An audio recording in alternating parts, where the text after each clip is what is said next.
What's up for July? Take a grand tour of the Milky Way with binoculars. Hello and welcome. I'm Jane Houston Jones from NASA's Jet Propulsion Laboratory in Pasadena, California. If you haven't been under a dark sky for a while, July is a great month to make a dark sky getaway. Many parks have astronomy programs at night and dark conditions necessary to show off the summer skies.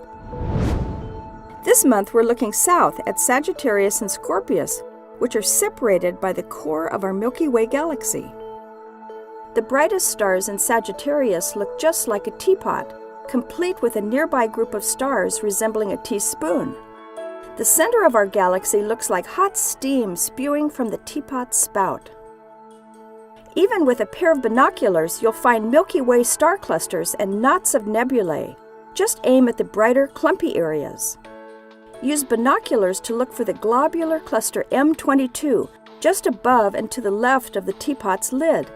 It's composed of about 83,000 stars and fills as much sky as the Moon.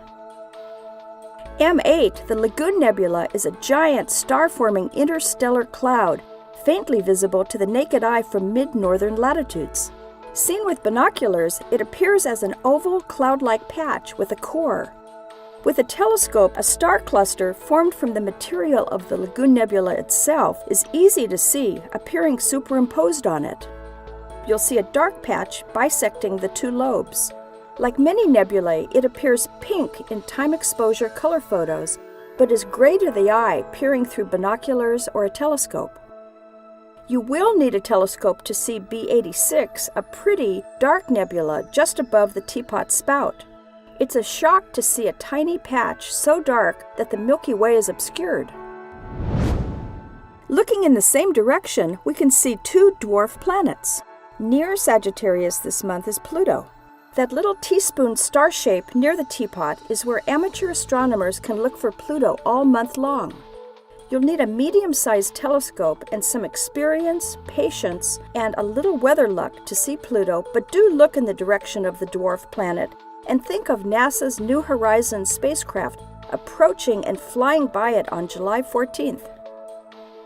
Another dwarf planet, Ceres, is at opposition, not too far away from Pluto, in the southern sky between Sagittarius and Capricornus. That's where NASA's Dawn spacecraft is orbiting right now.